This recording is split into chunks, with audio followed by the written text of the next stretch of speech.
Siapa pemimpin KKB Papua saat ini? Namanya Egyanus Kogoya, seorang pemuda yang baru berumur 24 tahun, tapi pemuda ini punya kebencian dan kepahitan yang besar terhadap negeri ini. Egyanus Kogoya adalah Panglima Komando Daerah Perang 3, Dugama, yang merupakan bagian dari Tentara Pembebasan Nasional Papua Barat, usianya baru 24 tahun. Egyanus merupakan pemimpin KKB Papua di Kabupaten Duga. Ia merupakan putra dari seorang tokoh OPM terkenal bernama Daniel Yudas Kogoya yang telah meninggal dunia.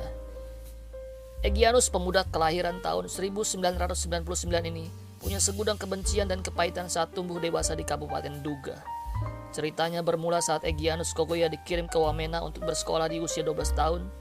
Saat dikirim sekolah di Wamena, Egyanus tidak disentuh dengan pendidikan yang baik dan berkualitas. Lalu tidak didukung oleh guru-guru yang berkompeten untuk mengajar dan mendidik dengan hati yang tulus. Kemudian sumber masalah lainnya adalah, sebelum Egyanus dikirim ke Wamena untuk sekolah, dia tidak pernah mendapatkan pendidikan yang cukup di Kabupaten Duga. Faktanya di Kabupaten Duga hampir semua anak-anak di sana tidak mendapat fasilitas pendidikan yang baik, bahkan kesehatan yang layak. Hampir sebagian besar balita dan anak-anak tidak pernah mendapat suntikan imunisasi, sehingga kematian bayi dan anak sangat tinggi di wilayah ini. Fakta ini ditemukan oleh Marinus Yaung yang membagikan kisahnya di Facebook saat melakukan penelitian di daerah tersebut tahun 2014. Bahwa wilayah pembangunan 3 di Kabupaten Dunga dari Habema, Bua, Dal, sampai Mugi sangat tertinggal dan terisolir dalam pelayanan publik di bidang pendidikan dan kesehatan. Banyak guru-guru tidak bekerja di wilayah ini. Mereka lebih banyak beraktivitas di kota Wamena. Banyak anak usia sekolah dasar tidak bisa menikmati pendidikan karena guru cuma satu yang aktif. Itu pun cuma 1 dan 2 mata pelajaran yang diajarkan. Mata pelajaran lain tidak diajarkan. Tetapi setiap terima rapot, semua mata pelajaran ada nilainya dalam buku rapot. Banyak anak usia SMP yang belum bisa kenal huruf, tidak bisa baca dan berhitung. Untuk mengatasi ketertinggalan pendidikan, banyak orang tua murid dari Kabupaten Duga mengirim anak-anaknya untuk sekolah ke kota Wamena yang lebih maju pendidikannya. Dan termasuk salah satunya adalah pemuda bernama Egyanus Kogoya. Tapi ternyata salahnya sistem pendidikan yang diajarkan sejak awal malah membuat Egyanus menjadi minder di sekolah saat di Wamena. Egyanus sangat minder dan tertutup karena mungkin dia belum bisa membaca dan berhitung dengan baik. Selain itu juga, ini menjadi karakter umum anak-anak Papua. Mereka banyak memiliki sifat insecure terhadap pertumbuhan mentalnya. Lalu kisah haru lainnya adalah selama sekolah SMP di Wamena, Egyanus memiliki satu perilaku yang menonjol dan menjadi perhatian guru-gurunya. Egyanus setiap ikut upacara bendera tidak pernah mau menyanyikan lagu Indonesia Raya dan mengangkat tangannya untuk menghormati bendera merah putih. Guru-gurunya sudah sering menegur dan menghukum Egyanus. Disiplin hukuman tidak mengubah sikap dan perilaku Egyanus.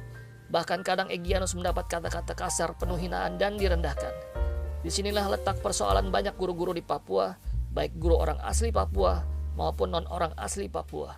Mereka tidak mengajar dengan tulus dan sabar, bahkan terkadang memaki dan merendahkan murid yang seperti Egyanus. Faktor lainnya adalah karena dia juga seorang anak dari tokoh OPM. Egyanus juga mendapat didikan dan doktrin yang salah. Bagi Egyanus saat itu negara tidak memperhatikannya. Hal ini membuat Egyanus tumbuh menjadi anak yang penuh dengan kebencian dan kepahitan yang dalam akan negara ini. Tumbuh besar watak Egyanus berubah menjadi seorang yang kejam dan keras kepala. Sifat ini sangat mirip seperti almarhum ayahnya yang merupakan tokoh OPM kasus penyanderaan tim Lawrence atau tim peneliti 1996 di Papua sebanyak 26 orang. Yudas Daniel Kogoya menjadi viral bersama ketua OPM saat itu bernama Kelly Kualik lantaran perbuatan kejamnya dan sempat mengguncang dunia. Ceritanya saat itu berawal ketika ayah Egyanus Kogoya itu mendengar kabar bahwa tim peneliti dunia saat itu disebut dengan tim Lawrence 96 hendak berkunjung ke Papua, yang dulunya dikenal dengan Irian Jaya. Setelah kabar itu beredar, Yudas Daniel Kogoya lantas menyamar menjadi porter. Penyamarannya sempurna karena saat menjadi porter, Yudas mengangkat dan memikul semua barang milik para peneliti tersebut. Akhirnya setelah para peneliti ini tertipu oleh aksi penyamaran Yudas dan terjebak masuk ke perangkap Yudas, mereka pun disandera oleh Yudas yang ternyata saat itu merupakan salah satu anggota dan tokoh OPM atau Organisasi Papua Merdeka. Para peneliti itu berasal dari Inggris dan beberapa di antaranya adalah orang Indonesia. Dalam penyanderaan, para korban dipaksa masuk ke dalam hutan. dipaksa berjalan kaki berjam-jam lamanya. Agar jejaknya tak diketahui pasukan TNI, Yudas bersama komplotannya menggiring para sandera melewati jalan-jalan tikus, naik turun gunung hingga bermalam di dalam hutan. Kabar tentang penyanderaan 26 orang tim peneliti itu baru didengar pemerintah Indonesia beberapa hari kemudian.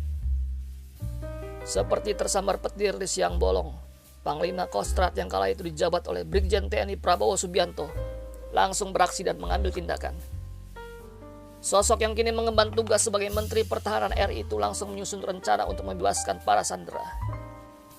Yang mengerikan adalah kabar penyanderaan itu seketika meluas ke dunia internasional.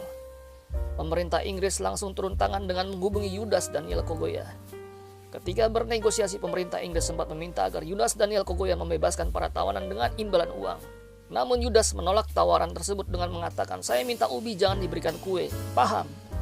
Mendengar pernyataan tersebut, pemerintah Inggris pun paham sebab Yudas minta agar Papua merdeka. Kala itu Yudas meminta pemerintah Inggris agar menekan Indonesia supaya memberikan kemerdekaan kepada Papua. Permintaan Yudas Daniel Kogoya itu jelas tak bisa dikabulkan baik oleh pemerintah Inggris maupun Indonesia. Makanya Prabowo Subianto langsung menerjunkan pasukan khusus ke Papua. Pasukan yang dikirim itu adalah pasukan terlatih mulai dari pencari jejak hingga momen membebaskan para tawanan tanpa korban jiwa. Namun upaya itu tidak berjalan mulus sebab ketika masih dalam negosiasi, 2 orang peneliti asal Indonesia dihabisi oleh Yudas Kogoya. Yudas rupanya hendak membunuh semua peneliti asal Indonesia karena tuntutannya tak dipenuhi oleh pemerintah Indonesia. Pada saat-saat genting itulah para peneliti yang lain berusaha kabur dari lokasi penyanderaan. Tak diduga dalam usahanya itu pasukan elit Indonesia tiba sehingga insiden baku tembak tak terhindarkan lagi.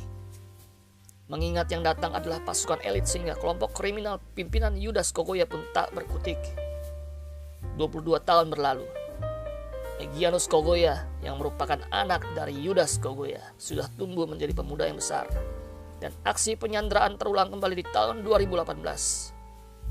Aksi penyanderaan kedua tersebut dilakukan oleh Egyanus Kogoya, putra kandung Yudas Daniel Kogoya.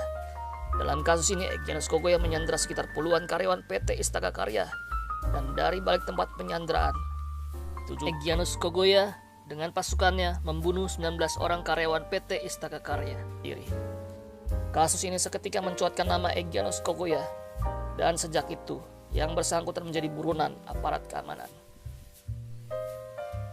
Egyanus Kogoya melakukan serangkaian kejahatan terhadap negara dan warga sipil sejak tahun 2018 hingga saat ini April 2023. Dan korban terakhir di tahun ini adalah prajurit TNI sebanyak 4 orang, di mana para prajurit TNI yang gugur ini terbunuh saat ingin membebaskan seorang sandera pilot Susi Air yang saat ini tertawan oleh Egyanus Kogoya.